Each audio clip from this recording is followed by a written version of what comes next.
Hello everyone, I am the storyteller, and I am here to help you today. I know you use this video to fall asleep, so before that, like the video and subscribe to the channel also. Where are you from and what time are you watching now?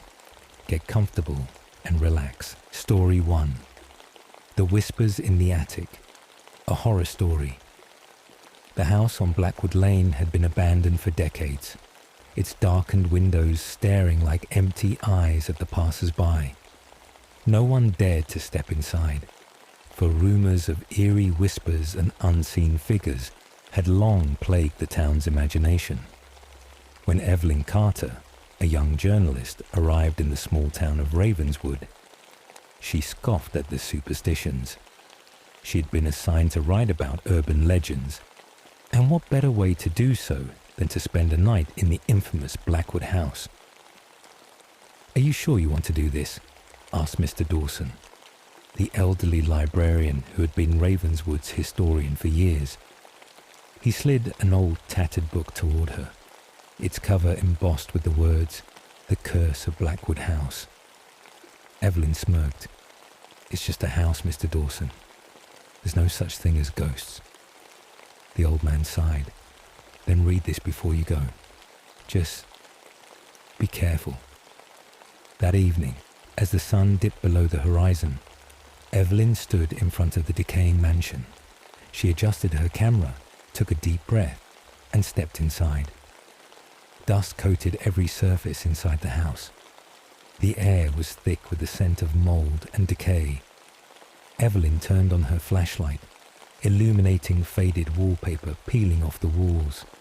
She set up her camera in the grand foyer, pressing the record button. "This is Evelyn Carter, reporting from Blackwood House."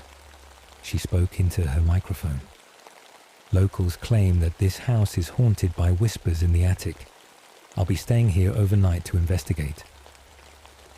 The silence was suffocating. The only sound was the distant chirping of crickets outside. Then suddenly, creak. Evelyn froze. The sound came from above her. Slow, deliberate footsteps echoed from the attic. She swallowed hard. "It's just the old wood settling," she told herself. But then the footsteps stopped, right above her head. Holding her breath, she listened. A whisper slithered through the air, soft, yet unmistakable. "Leave." Evelyn's heart pounded. She forced a chuckle. "Good one," she said, trying to convince herself that it was just her imagination. But when she played back the recording, her blood ran cold. The whisper was there, clear as day, and it wasn't her own voice. Determined to uncover the truth, Evelyn made her way up the grand staircase, each step groaning under her weight. The hallway was lined with portraits of the Blackwood family, their painted eyes seeming to follow her. At the end of the hall stood a door, the attic. She hesitated. The whispers had come from here. Gathering her courage, she reached for the doorknob. It was ice cold. With a deep breath, she turned it. The door creaked open, revealing a dark, dust-filled attic. Moonlight filtered through a broken window, casting long shadows on the wooden floor. Evelyn stepped inside. Boxes and old furniture were scattered around. She raised her flashlight and gasped. A child's rocking chair was moving, slowly, back and forth. A sharp chill ran down her spine.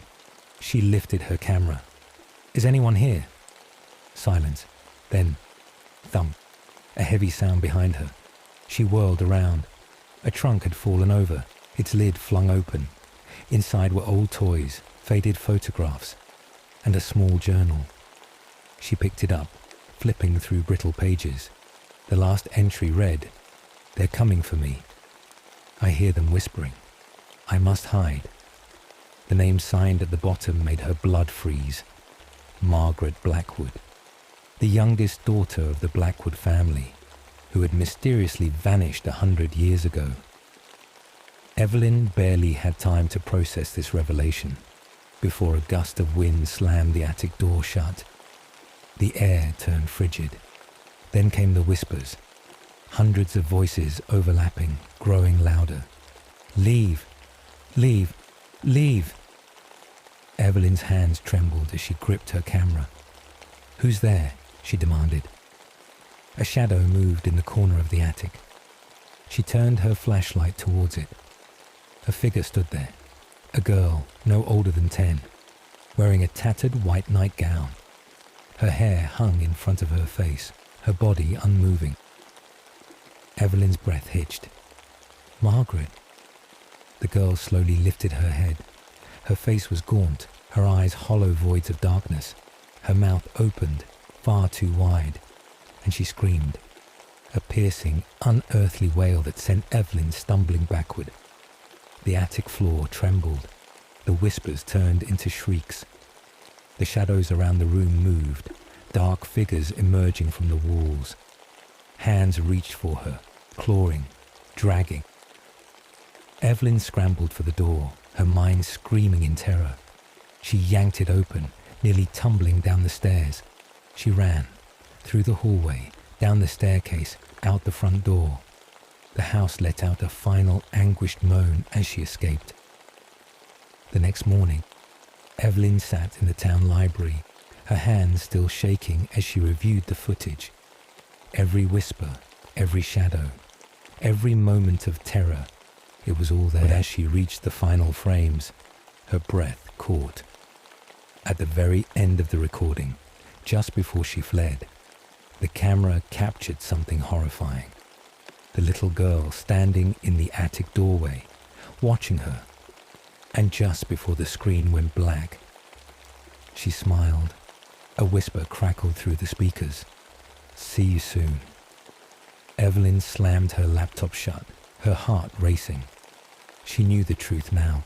The whispers in the attic were real, and they weren't done with her yet. The end. Story 2. The Shadow Under the Bed. A horror story. It started with a whisper. Emily had just moved into her new home. A small but cozy house in a quiet neighborhood. It was old, but she loved the character of it.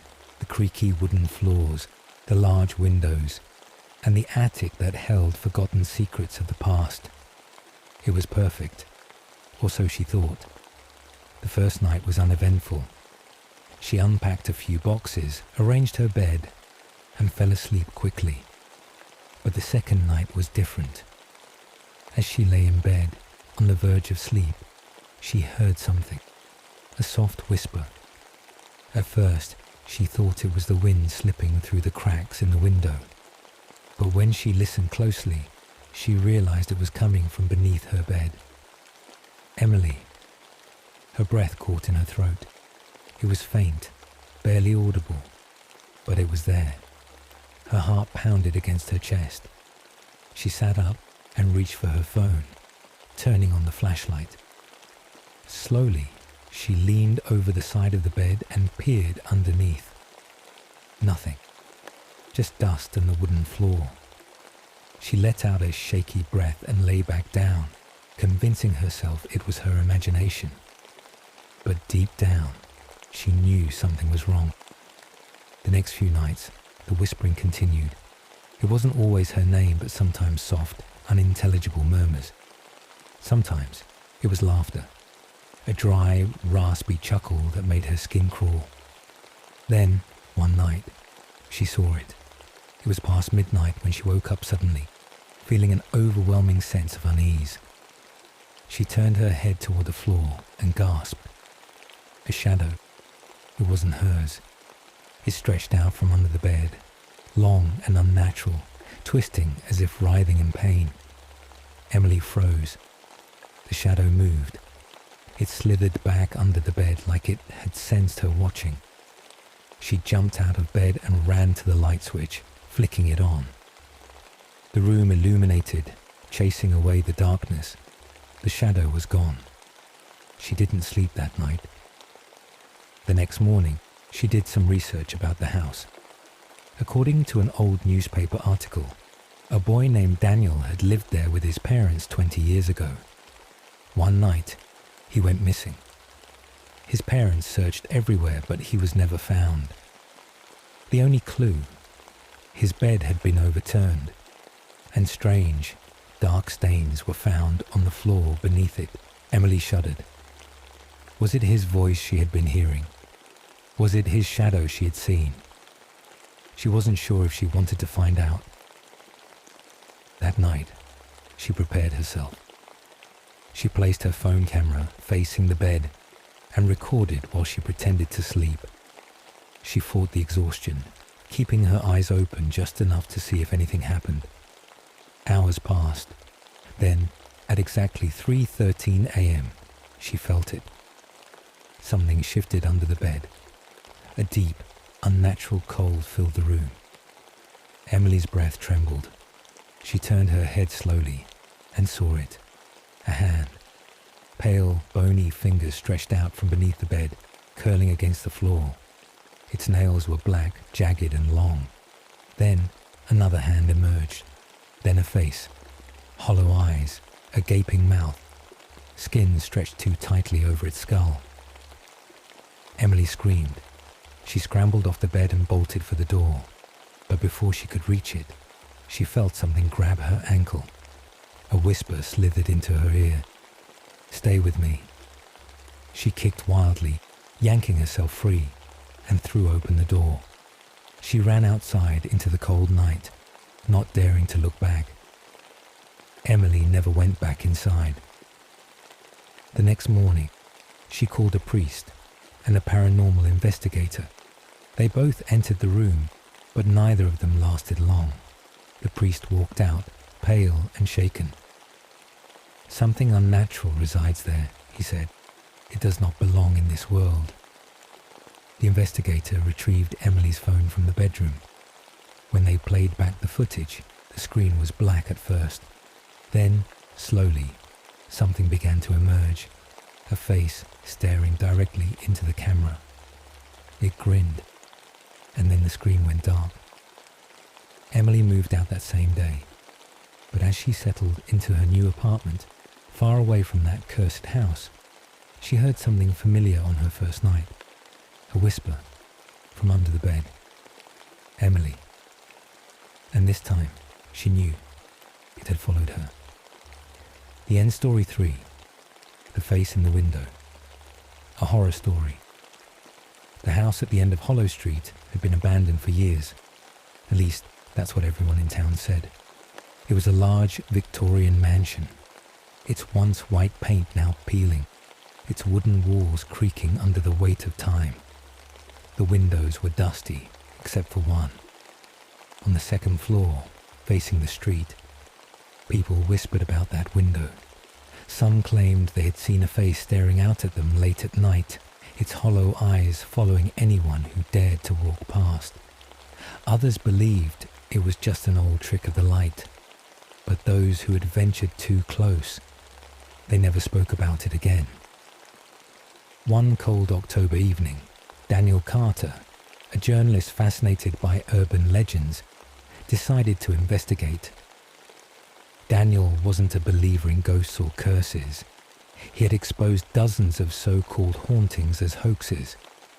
His latest assignment: write an article about local ghost stories, and the face in the window was at the top of the list. His best friend Eric wasn't so sure. "You really want to spend the night in that place?" Eric asked, sipping his beer at their usual pub. Daniel smirked. "I've done worse.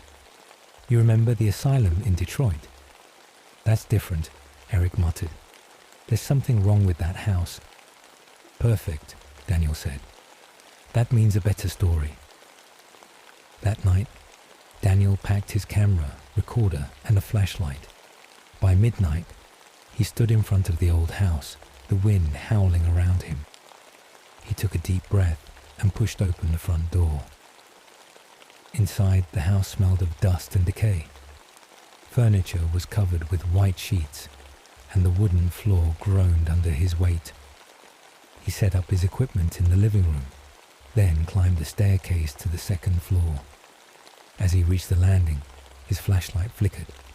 For a moment, he thought he heard a whisper. Daniel. He spun around. Silence. Just the wind, he told himself. He continued down the hall until he found the infamous window.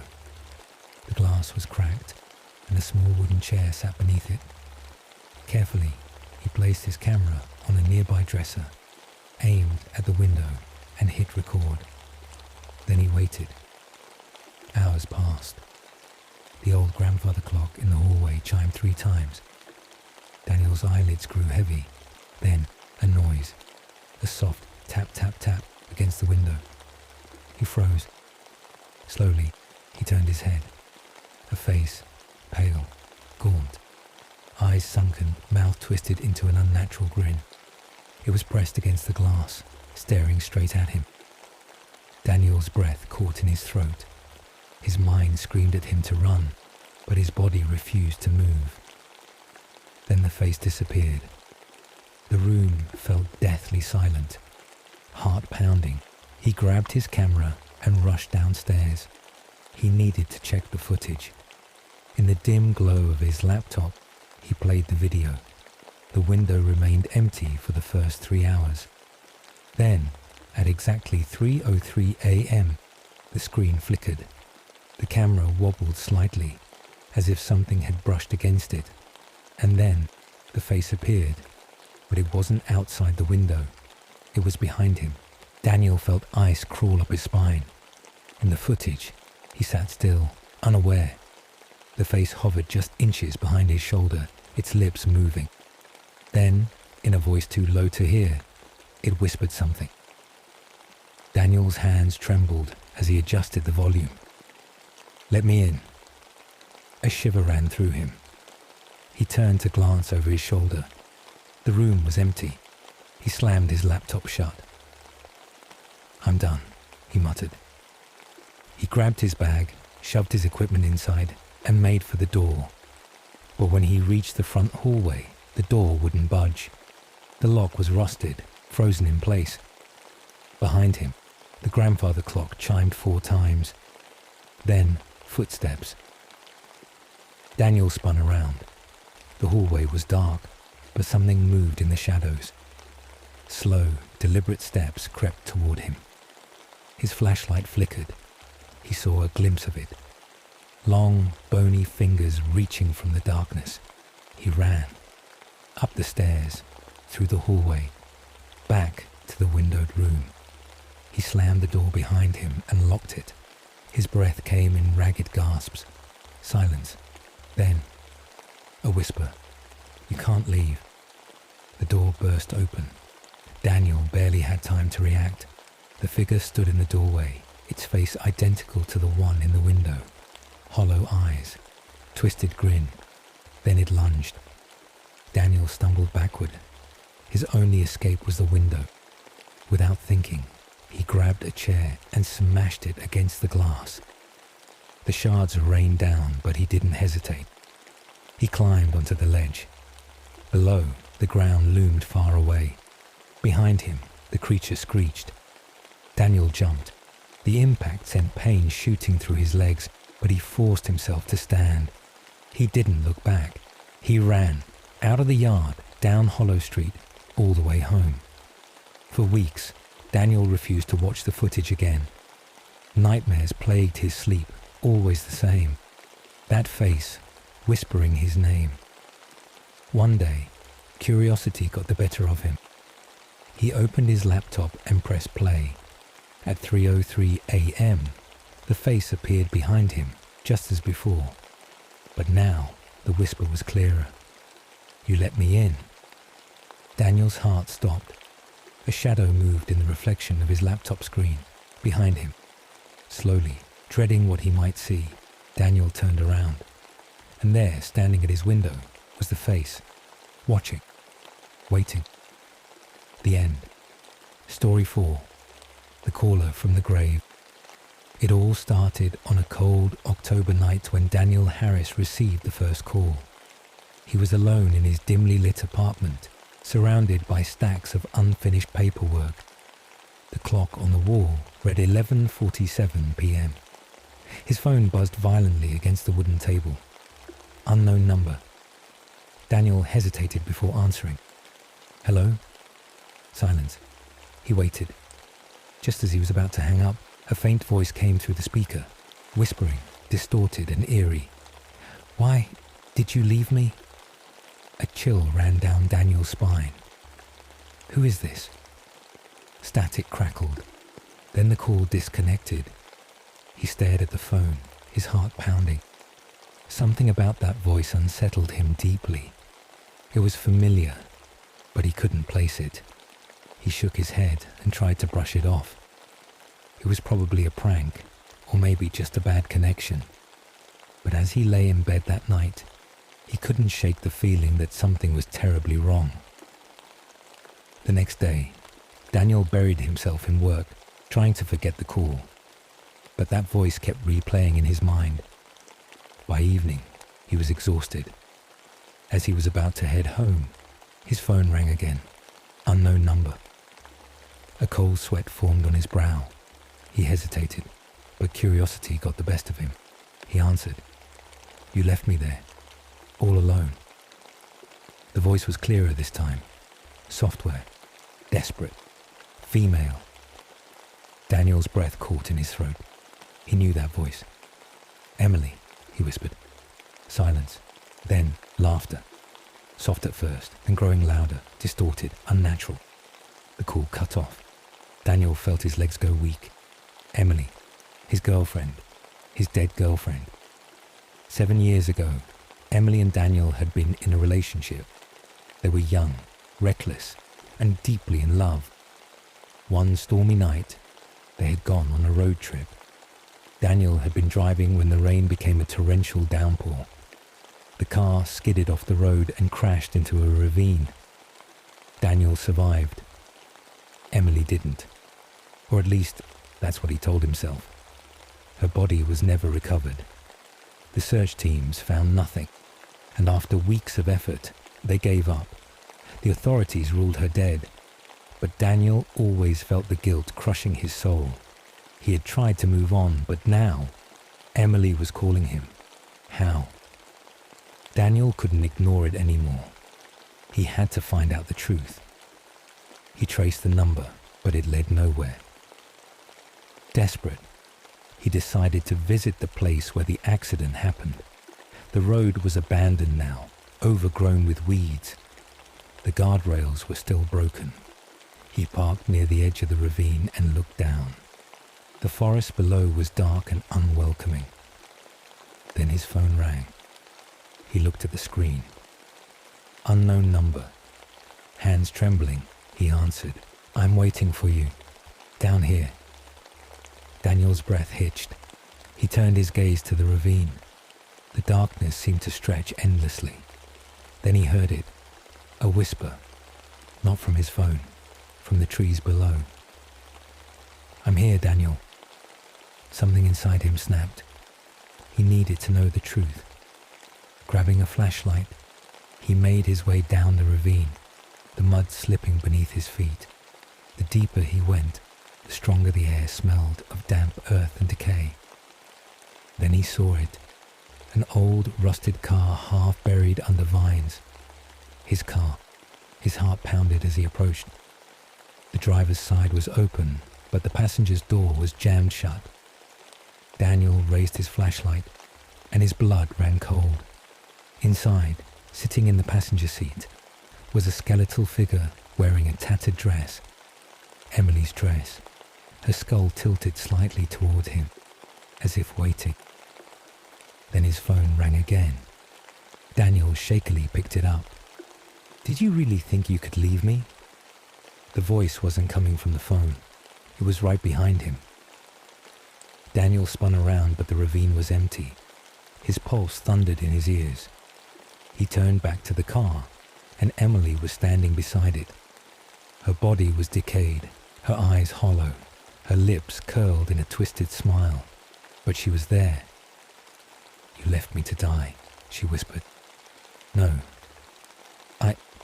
I tried to save you," Daniel choked out. Her face darkened. "You crawled out of the wreckage. You could have pulled me out, but you ran."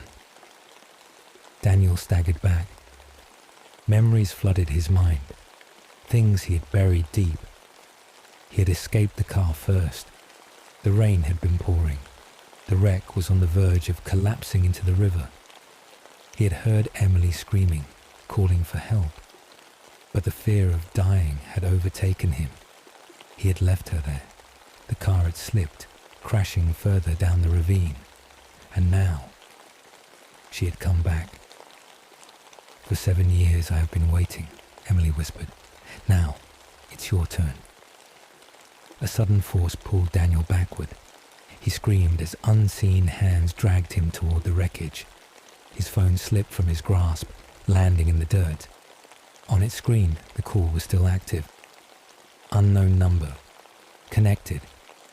Emily loomed over him, her skeletal hand reaching for his throat. "Now, you will stay with me. Forever." Darkness enveloped him. The last thing he heard was his phone ringing again. Then silence.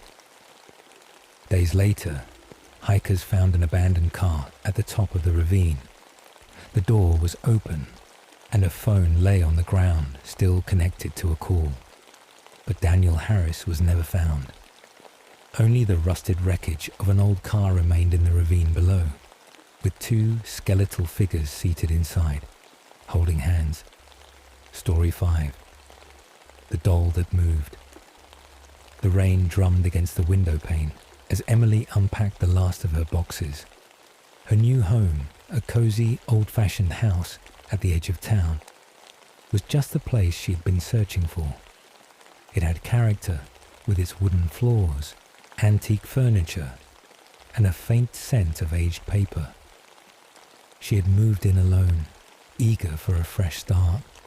As she arranged her books on the dusty shelves, her eyes fell on something peculiar. Sitting on the highest shelf was an old porcelain doll. It was dressed in a frilly blue dress, its glassy eyes staring blankly forward. Its lips were painted a soft pink, and its golden curls framed its delicate face. Emily frowned. She didn't remember placing the doll there. In fact, she was certain it hadn't been there when she first arrived, but perhaps the previous owner had left it behind. She reached for the doll, feeling the coolness of the porcelain against her fingertips. There was something unsettling about it. Maybe it was the way its eyes seemed too lifelike, or how its lips were curled slightly upward, as if holding back a secret. Shaking off her unease, Emily set the doll back on the shelf and went about her evening. But later that night, as she lay in bed, she could swear she heard something. A soft rustling sound, a faint creak of wood. She turned on her bedside lamp and scanned the room. Nothing seemed out of place. Just the wind, she told herself. Just the old house settling. And yet, she couldn't shake the feeling that something was watching her. The following days were filled with small, unexplainable events. Objects were not where she had left them. Lights flickered unexpectedly. The air always seemed a little too cold near the bookshelf where the doll sat. One evening, as she worked on her laptop in the dim glow of her desk lamp, she heard a soft thump behind her. She turned. The doll. It had fallen from the shelf. Emily's heart pounded as she got up and picked it off the floor. She examined it carefully, expecting to see some damage, but it was perfectly intact. A coincidence, she reasoned. The shelf was old and uneven. That had to be it. But later that night, she woke up to the distinct sound of footsteps. Slow, deliberate. She froze. The sound was coming from inside her room. Her breath hitched as she reached for her phone and turned on the flashlight. The room was empty. But when her eyes landed on the bookshelf, her stomach twisted into a tight knot. The doll was no longer there. Emily found the doll sitting on her nightstand, facing her. Had she moved it? She didn't remember doing so. But perhaps she had absent-mindedly placed it there and forgotten. Still, something didn't feel right. She picked up the doll and placed it back on the shelf, turning it to face the wall this time. Maybe that would make her feel less uneasy. That night, she dreamed of whispers, a child's voice, soft and lilting. "Play with me." She woke up with a gasp, her skin clammy with sweat. The whispers had felt so real, so close. Her eyes darted to the bookshelf. The doll was facing her again. Determined to find an explanation, Emily began researching the house's history. She visited the local library and spoke to an elderly librarian, Mrs. Holloway, who had lived in the town for decades. When Emily described the doll, the librarian's face paled. "You found it," she whispered, almost as if she couldn't believe it. Emily frowned. "What do you mean?" Mrs. Holloway hesitated before lowering her voice. "That doll belonged to a little girl named Annabelle. She lived in your house over 70 years ago. She loved that doll more than anything. But one night, there was a terrible accident. Annabelle fell down the stairs and..." The old woman swallowed. She didn't survive. A chill ran down Emily's spine. "They say her spirit never left the house," Mrs. Holloway continued, "and that sometimes the doll moves." Emily wanted to dismiss it as an old woman's superstition, but the things she had seen, the footsteps, the whispers, the way the doll always seemed to move, made her question everything. That night, Emily decided to test the doll. She placed it in a locked glass cabinet and went to bed. At exactly 3 a.m., she woke up to the sound of shattering glass. Her stomach clenched as she sat up, heart hammering in her chest. Slowly, she turned her gaze toward the bookshelf. The cabinet's glass door was broken, and the doll was gone. A soft giggle echoed through the room. Emily's blood ran cold. Her eyes darted toward the foot of her bed. The doll was sitting there, staring at her. And then, it moved. Its head tilted, its lips parted slightly. And in the stillness of the room, Emily heard a whisper. "You found me." Panic surged through Emily as she leaped out of bed. She grabbed the doll and rushed to the fireplace. With shaking hands, she threw it into the flames. The porcelain cracked. The dress caught fire. The air filled with the acrid scent of burning fabric. A piercing scream filled the room, but it wasn't coming from the doll. It was coming from everywhere. The lights flickered violently. The walls trembled. A cold wind howled through the house. And then, silence. Emily stood frozen, her breath coming in ragged gasps. The doll was gone.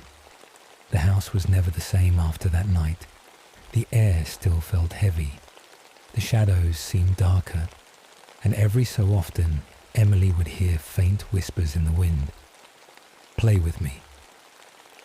She never stayed in that house after sundown again, but sometimes when she walked past the bookshelf, she swore she could feel eyes watching her. Story 6. The Crying Woman in the Woods.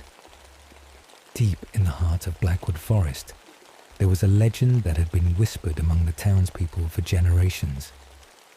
They called her the Crying Woman, a ghostly figure who roamed the woods at night, her sorrowful wails echoing through the trees.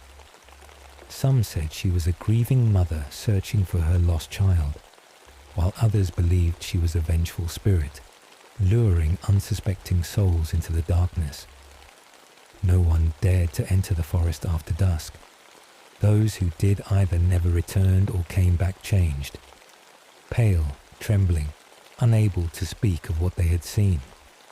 The legend remained a mystery, and with time, it became just another ghost story to scare children. But for Daniel, a young journalist eager to make a name for himself, it was an opportunity. He had heard the stories from an old man in a bar, and now he was determined to uncover the truth.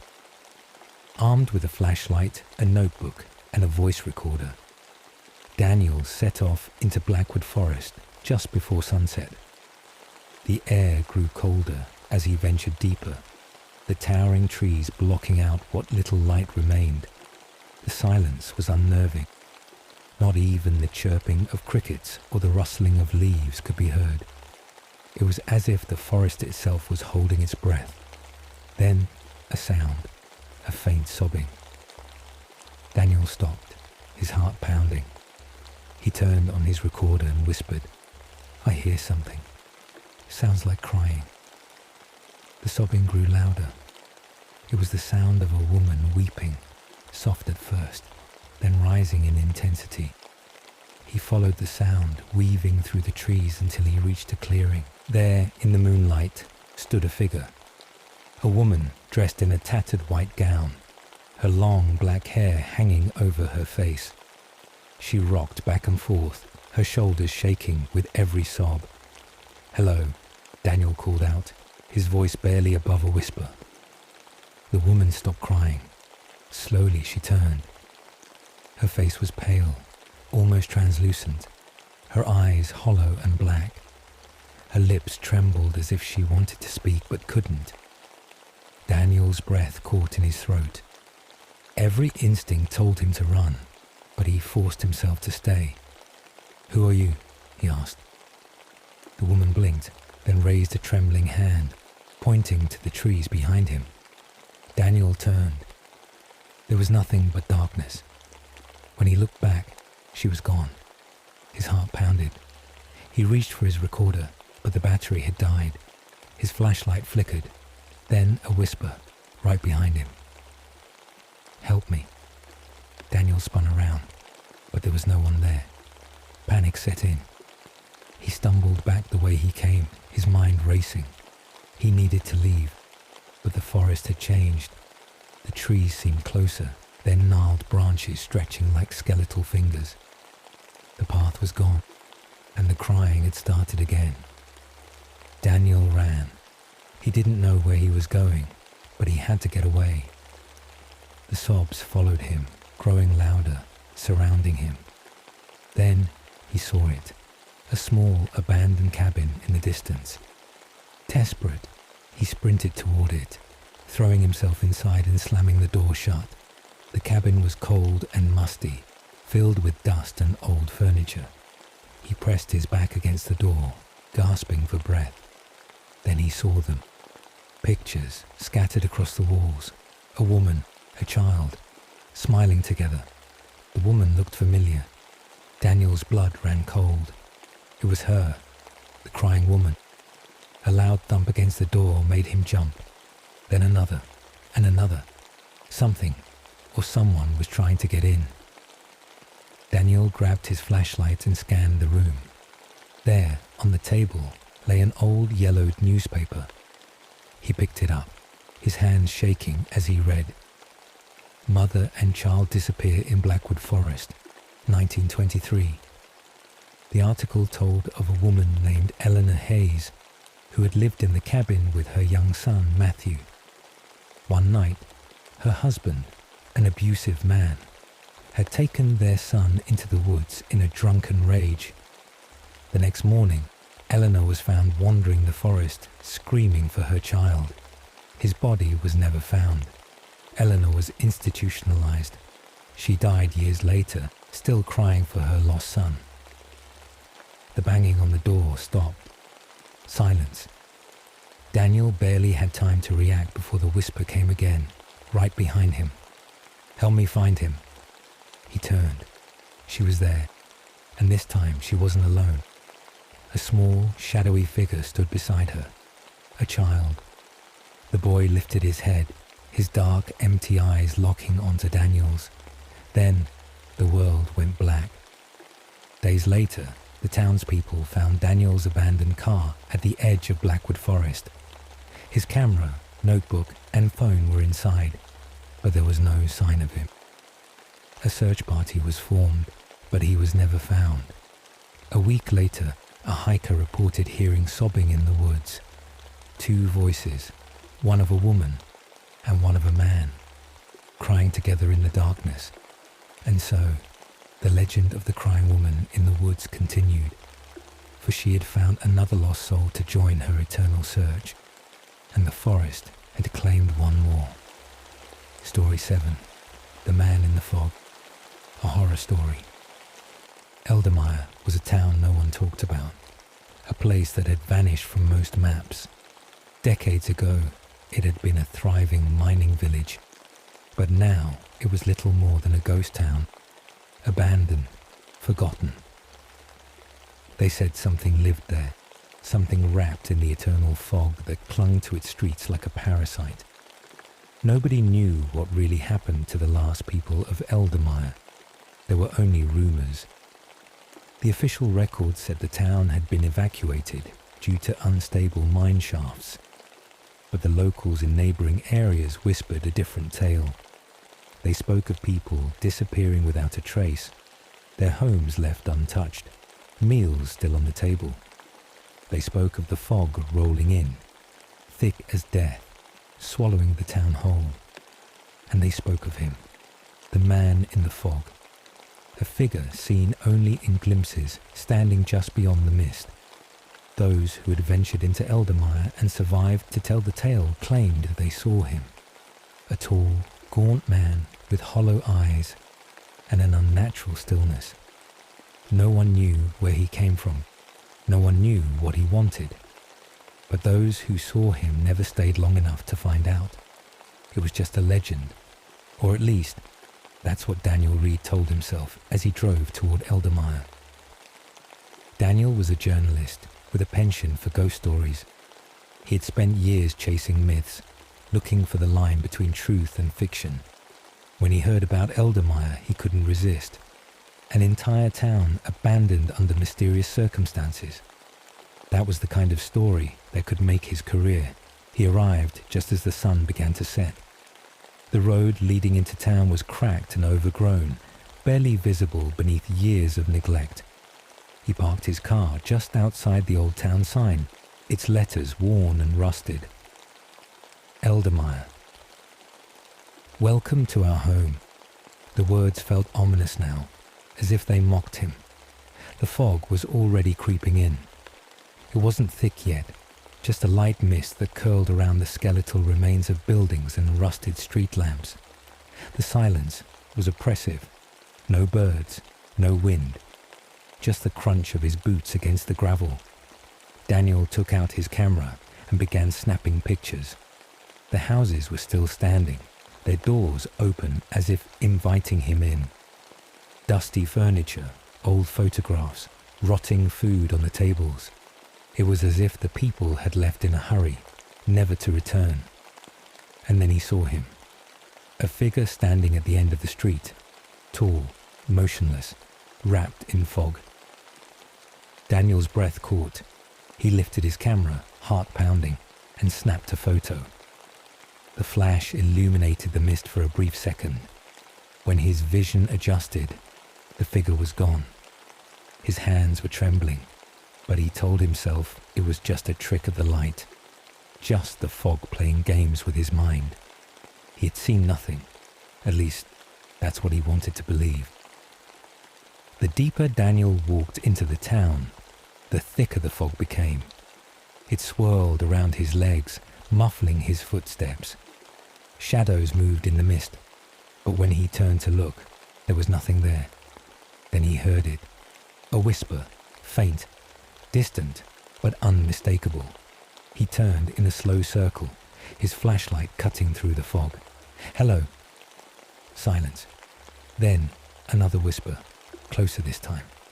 The words were unintelligible, but there was something about them that made his skin crawl. Daniel clenched his fists. He was being paranoid. The town was empty. There was no one here. But then why did he feel like he was being watched? He found the diary in one of the houses. It was lying open on a table, its pages yellowed with age. September 14, 1956. The fog is back. It's thicker than before. Mother says we must stay inside, that we must not look at him. September the 15th, 1956. Thomas didn't come home last night. Father says he went to the mines, but I heard whispers in the fog. I think the man took him. September 17th, 1956. They're all gone. I can hear them calling my name. I won't answer. I won't let him see me. The last entry was smudged, as if the writer had been dragged away before they could finish their thought. Daniel swallowed hard. The words sent a chill down his spine. Was this just the ramblings of a scared child, or was there something more? Then he heard footsteps, slow, deliberate, just outside the house. Daniel froze. The footsteps stopped. He turned toward the window, but the fog was too thick to see anything clearly. His heart pounded in his chest. Then, through the mist, he saw a silhouette, tall, motionless, watching, the man in the fog. Daniel's breathing turned shallow. Every instinct screamed at him to run, but he couldn't move. The figure didn't come closer. He just stood there. And then he spoke, a low, rasping whisper. "Why did you come?" Daniel's blood turned to ice. The figure took a step forward. The mist clung to him, swirling unnaturally around his body. His face was barely visible, but Daniel could make out hollow eyes, deep and endless. He stumbled back, knocking over a chair. The sound echoed through the empty house. When he looked back at the window, the man was gone, but the whispers remained. Daniel didn't stay. He ran, out of the house, through the fog-choked streets, his breath coming in ragged gasps. The whispers followed him, growing louder, overlapping voices speaking in a language he didn't understand. The fog thickened. He could barely see a few feet in front of him. Shadows moved at the edges of his vision. Then, a hand grabbed his wrist. Daniel screamed and jerked away. He turned. Nothing. His heart hammered. He had to get out. Now he ran toward his car, the town dissolving into nothing behind him. He reached his vehicle, fumbling for his keys. He yanked the door open, threw himself inside and started the engine. The headlights cut through the mist, and standing just at the edge of the light, the man in the fog, watching, waiting. The whispers grew deafening. Daniel slammed his foot on the gas. He didn't look back. Daniel never spoke about that night. The photos he had taken, blurred, unusable, as if the fog itself had erased them. He told himself it was just a legend, just a trick of the mind. But some nights, when the fog rolls in thick and heavy, he swears he can still see him, standing at the edge of the mist, waiting. The end. Story 8. The Silent Roommate. Lisa had been searching for an affordable place to stay near campus when she found an old apartment building at an unbelievably low rent. The landlord, Mr. Benson, was a quiet, elderly man who only had one condition. She had to share the space with another tenant, a girl named Emily. Lisa didn't mind having a roommate, especially since Emily apparently kept to herself. Mr. Benson mentioned that Emily worked night shifts and slept during the day, so their paths wouldn't cross often. It seemed ideal. When Lisa moved in, Emily's door was already shut. She knocked out of courtesy, but received no response. Shrugging, she settled into her own room. The apartment itself had an old eerie charm. Wooden floors that creaked under her steps, dim lighting that flickered occasionally, and heavy curtains that barely let sunlight in. Over the next few days, Lisa noticed peculiar things. The apartment was always cold, no matter how high she set the thermostat. Emily's door remained shut at all times, but Lisa often heard faint shuffling sounds from inside at night. One evening, after finishing her studies, Lisa finally saw Emily, or at least she thought she did. From the corner of her eye, she noticed a figure standing in the dimly lit hallway. Lisa turned her head fully, but the figure had vanished. Convinced it was her imagination, she tried to dismiss it. But the strange occurrences didn't stop. The bathroom light would turn on by itself. Faucets dripped even when tightly shut. Lisa would wake up to find her bedroom door slightly ajar, despite locking it before bed. Determined to finally meet Emily, Lisa knocked on her roommate's door again, harder this time. No response. The silence stretched unnaturally. She pressed her ear against the wood and heard whispering, soft, unintelligible murmurs. Her skin prickled. That night, Lisa couldn't sleep. Around 2 a.m., she heard the unmistakable sound of footsteps in the hallway. Holding her breath, she peered through the gap of her slightly open door. A shadow drifted past. It wasn't walking. It was gliding. Lisa's heart pounded. She shut her eyes tightly and forced herself to stay still until morning. Enough was enough. The next morning, Lisa called Mr. Benson. "Emily." His voice sounded puzzled. "Are you sure you saw her?" Lisa froze. "What do you mean?" Mr. Benson sighed. "Emily was the last tenant in that apartment. She lived there alone until she went missing 6 months ago." Lisa's blood ran cold. But I hear her at night," Lisa whispered. "I see shadows." Mr. Benson hesitated. "It's best if you don't open her door." That was all he said before hanging up. Lisa's hands trembled as she stared at Emily's door. The logical part of her brain told her to listen to Mr. Benson, but curiosity gnawed at her. That night, she did what she was told not to do. Lisa twisted the doorknob. It was unlocked. The room was ice cold. The air smelled stale, like something long forgotten. Moonlight streamed through the window, illuminating a simple bed, a dresser, and an old wooden wardrobe. Something wasn't right. Then, she noticed the closet door slightly ajar. Holding her breath, she reached out and pulled it open. A figure stood inside. Emily. Her face was pale, her mouth slightly parted. Her sunken eyes stared into Lisa's soul, but her body was unnaturally still. Lisa stumbled backward, her breath caught in her throat. Then Emily moved. Her head jerked, her mouth stretching unnaturally wide as she whispered, "You shouldn't have opened the door." The lights flickered violently. The air turned suffocating. Lisa ran, sprinting out of the room, down the hallway, and out of the apartment. Lisa never returned to that apartment. She moved out the next morning, not even bothering to collect her belongings. A few days later, she found out the truth. Emily's body had never been found.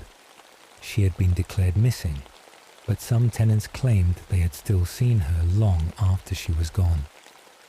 Lisa was one of them, and on her last night in the apartment, just before leaving, she received the final message.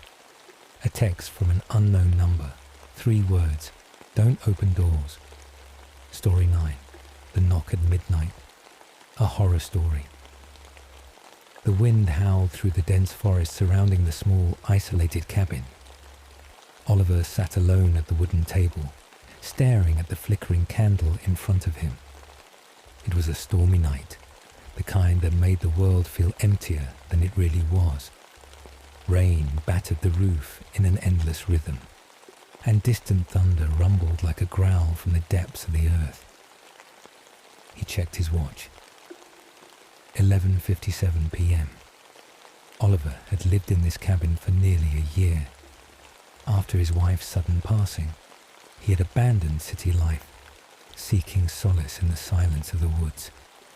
He had heard the legends from the locals, stories of a ghostly presence that wandered these forests, knocking on doors at midnight, but Oliver never believed in such things. Then came the first knock. Knock, knock, knock. The sound echoed through the cabin, despite the roaring storm. His heart skipped a beat.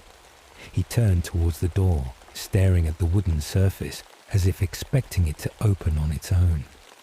No one should be outside at this hour, not in weather like this. He hesitated before standing up. With slow, deliberate steps, he approached the door and placed his hand on the handle. A chilling sensation crept up his spine, but he ignored it and pulled the door open. There was nothing. No footprints in the mud, no shadow in the darkness, only the relentless rain and the whispering wind. He swallowed hard and shut the door. Just the wind, he muttered. Nothing more. But deep down, he wasn't convinced. The next night, Oliver went to bed early, but sleep eluded him. He lay awake, listening to the wind outside, his mind replaying the strange knocking from the previous night. Then, at exactly midnight, it happened again. Knock, knock, knock. His breath caught in his throat. This time, he didn't hesitate. He leaped from his bed and rushed to the door. "Who's there?" he called out, his voice barely louder than the storm. Silence. He hesitated before unlocking the door and pulling it open. Once again, the night greeted him with emptiness. No footprints, no sign of life. But something felt wrong. The air was heavier, charged with an unseen force. He stepped back inside and locked the door, his heart pounding. "I'm losing my mind," he muttered. But as he turned away, he noticed something chilling. A wet footprint just inside the doorway. Someone, or something, had been inside. Oliver spent the next day in restless paranoia. He checked the doors, the windows, even the chimney. Nothing was out of place. As the sun set, he considered leaving. Maybe it was all in his head, or maybe there was something sinister lurking in the woods. Either way, he needed to get out. But just as he started packing, the storm rolled in again, heavier than before. The roads would be impossible to navigate. He was trapped for another night. Midnight arrived. Knock, knock, knock. This time, he didn't move. He sat on his bed, clutching a flashlight in one hand and a hunting knife in the other. The knocking grew louder. Then, a voice. "Oliver." His blood turned to ice. The voice was distant, almost familiar. It came from outside the door, whispering through the cracks in the wood. "Oliver, let me in." A cold shiver ran down his spine. He recognized that voice. It was his wife's. He stumbled to his feet, his breath shallow and uneven. "No," he whispered. "You're not real." The voice grew desperate. "Oliver, please. It's so cold out here." Tears welled in his eyes. He wanted to believe. He wanted to see her again, to hold her, to apologize for not being able to save her. His hand reached for the doorknob.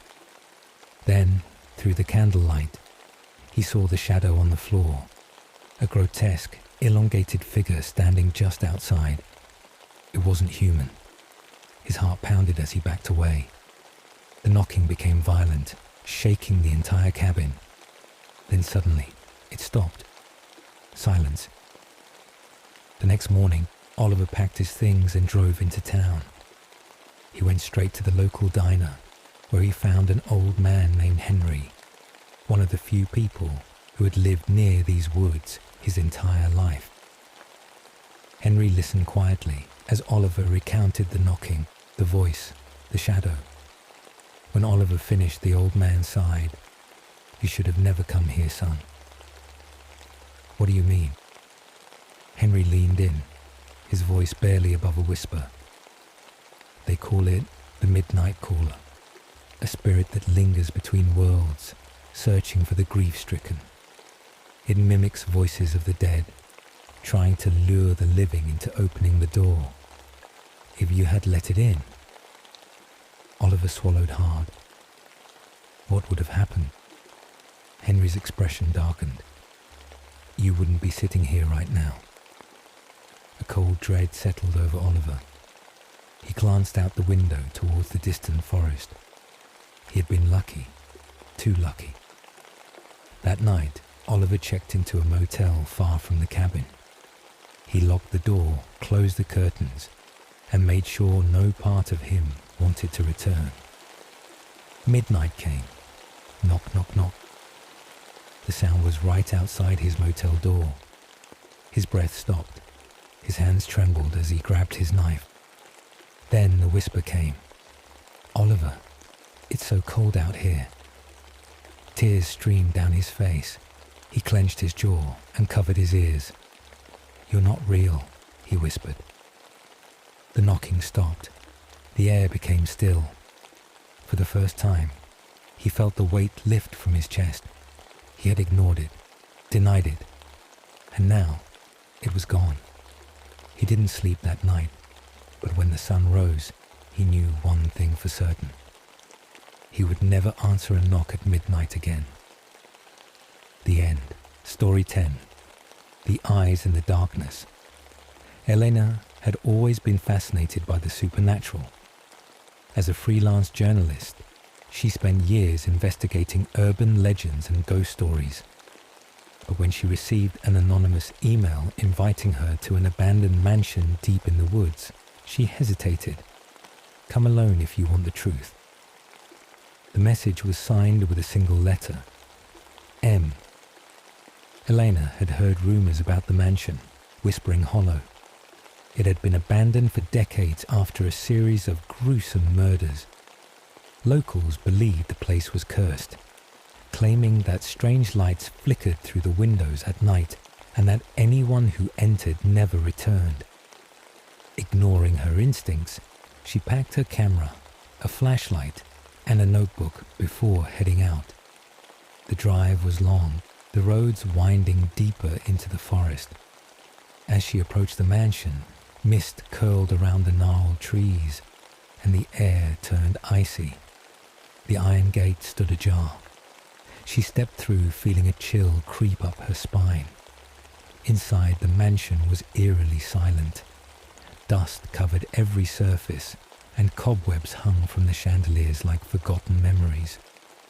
The walls were lined with portraits of hollow-eyed figures who seemed to watch her every move.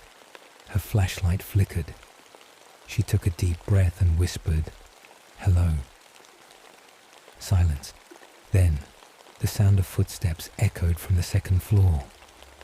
Elena's heart pounded. She wasn't alone. She followed the noise, her fingers trembling around the flashlight.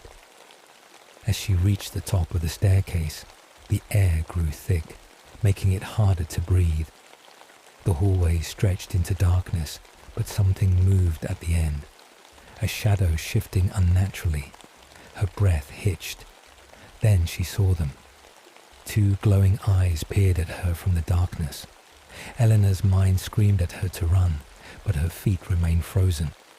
The eyes didn't blink. They watched her, unblinking, unrelenting. A whisper slithered through the air. "You're not supposed to be here." Eleanor swallowed hard.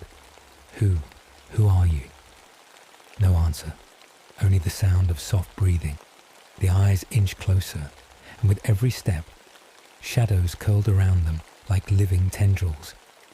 She could now make out a shape, tall, hunched, and covered in tattered, flowing fabric. Then, a low, guttural voice rasped, "Turn back before it's too late." Eleanor steadied herself. "I'm here for answers. What happened in this house?" A sudden gust of wind slammed the doors behind her. The portraits rattled, and a deep, echoing laughter filled the hall. "You don't want the truth." She clenched her jaw. "I do." Then, the mansion groaned as if awakening from a deep slumber. The creature stepped fully into the dim light. Its skin was pale, stretched thin over sharp bones. But its eyes, they burned with something ancient, something hungry. "You seek the truth," it grinned, revealing jagged teeth. "Then let me show you." The walls shifted around her. The dusty corridor melted away, replaced by a vision, flickering images of a time long past. She saw a family, a man, his wife, and their child. They were laughing, happy. Then the scene changed. The father stood over his wife, a knife in hand. Blood pooled at his feet. The child screamed, but the sound warped into something inhuman. A shadow emerged from the darkness, wrapping around the boy. His eyes glowed as the creature's did. Then everything went black. Eleanor gasped, stumbling backward as she returned to the present. The creature loomed over her, its breath rancid. "The boy," she whispered, realization dawning. "You're him." The thing let out a broken chuckle. "This house was never cursed. I am." Elena's mind raced. "Why are you still here?" The creature's gaze darkened. "Because I made a deal, and I must feed." The air turned suffocating. Shadows slithered toward her. She turned to run, but the doors were gone. "You should have left when you had the chance." Elena screamed as the darkness swallowed her whole. Outside, the mansion stood in silence, its windows dark, and the eyes in the darkness watched, waiting for the next visitor.